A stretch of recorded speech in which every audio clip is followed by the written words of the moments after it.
Teraz sa spustilo aj digitálne odpočítavanie, môžete sledovať zostávajúce sekundičky, 50, 54 a tak ďalej. Šestica aktérov dnešných úvodných dostihov handicapu Matiase, dostihov, ktoré svojím názvom pripomínajú, respektíve upriamujú pozornosť na tento rok narodeného koníka v chove Klary Jelinkovej, a tá bude v súlke favoritky na skijove s číslom 5.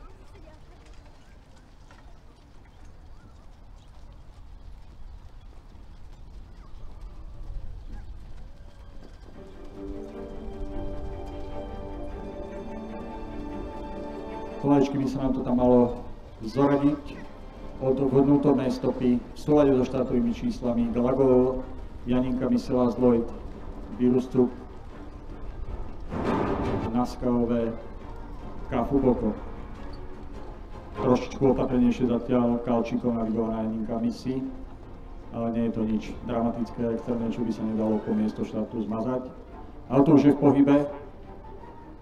Šestica aktérov sa dostáva do kontaktu s konštrukciou.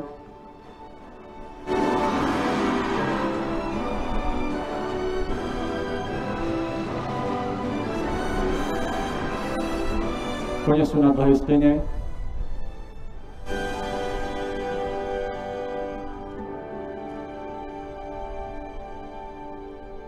Boli oštartované dnešné úvodné dostihy handicapa Matiase na 1640 metrov, 22 500 korún a dopredu v tejto fáze dostihov ide Naskaové, takže Klára Jelinková neponecháva nič.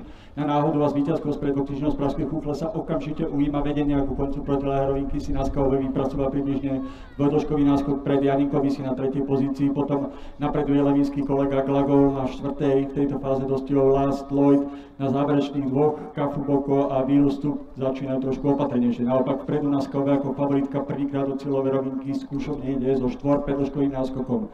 Pre Staj Sochor navigovaná Klárou Jelinkovou, takže Naskaové má zjavne ambíciu spôsobom štart cieľ nadviazať na svoj triumf z Pražskej Veľkej Chúchle z 13. dubna. 5 dĺžok za ňou na 2. pozícii stále osamotne napreduje Kalčíkov navigovaná Janinka Misi, pre Rilej Kalevi na 3. priebežnej pozícii, potom Glagol, čiže ďalší levinský kôň. V tomto prípade v súlke Monika Kalčíková na 4. mieste Lázlo, teraz je tam čoraz kompaktnejšie na 5. pozícii Virustup a veterán Kafu Boko s kurzom 35 uzatvára priebežne kompletné poradie. V druhom z troch oblúkov si Naskaové vypracovať čoraz ambicioznejší náskok už dobrých 10 dĺžok, takže pole ako také vedie na 2. pozícii, takisto relatívne osamotene Janinka Misi, na ňu sa teraz má ambíciu pomaličky doťahovať Last Lloyd, naopak cvála tam Glagol, takže z dvojice levinských koní už zostáva v reálnom boji o víťazstvo iba Janinka Misi a odtrhnutou Naskové, ktorej náskok sa stále zväčšuje ku koncu záverečnej protilehlej steny, zatiaľ čo Glagol je definitívne mimo dostihí. Naskové s Klárou Jelinkovou má stále dobrých 10-12 dĺžok dobrú na trojicu prenasledovateľov vedenú Janinko Misi na 3. priebežnej pozícii. V tejto chvíli má Virustup ambíciu predstihnúť Last Lloyd, vzdialená 5. priečka patrí Kafu Bokovi, Glagol je mimo dostihí záverečných približne 300 metrov a stále je to Naskové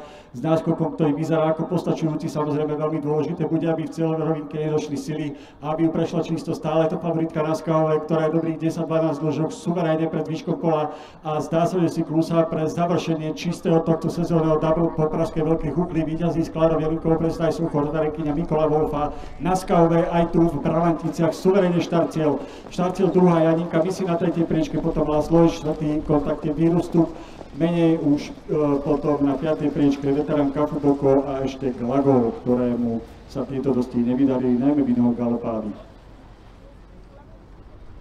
V priestore cieľa už sa pomaličky skynuje k dekorácii víťazky dnešných úvodných dostihov handicapu Matiase.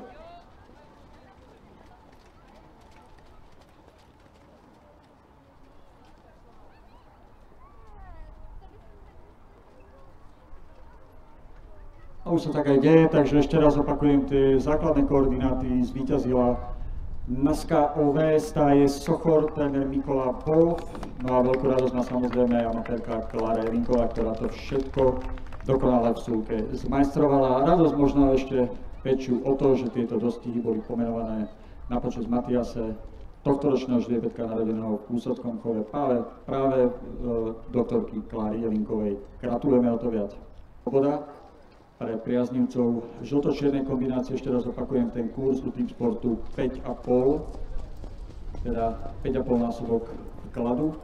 Číslo 3, potom Razamanas, Takisto EQDS, tréner Jiří Svoboda v tomto prípade v súlke, oficiálny dostojový debut amatérskej jaskyne Anny Saifovej, kurz 10 k 1. Číslo 4 bude mať Kelly Eso, štvoročná výška stáje ale tréner Pavel Tvrz, v súlke amatérka Alena Tvrzová, 4,85.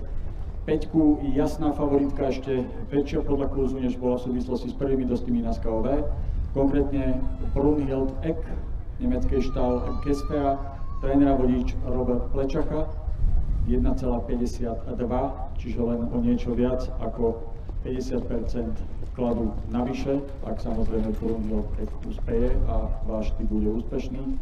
A napokon číslo 6, Kaiser Benoist, stáje Sokor, tréner Mikola Wolf, táto dvojkombinácia teda môže dosiahnuť čisté double, no a samotný Mikola Wolf bude v súlke kurz 4,85, opäť teda šestica aktérov.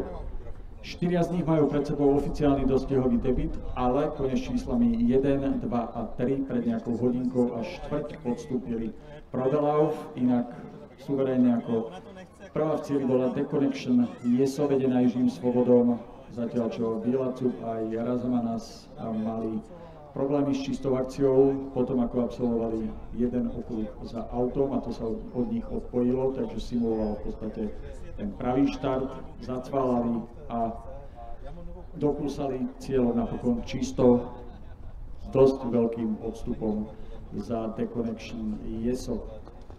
Obraz teda v súvislosti s touto trojicou sme si utvorili, ale samozrejme v tom rídzom dostihovom ruchu to môže všetko vyzerať úplne inak. Najmä pribúda trojica aktérov s číslami 4, 5 a 6, teda Kelly Eso, favorizovaná nemecká trojročná ríška Brunhild Eck, no a Kaiser Benoist,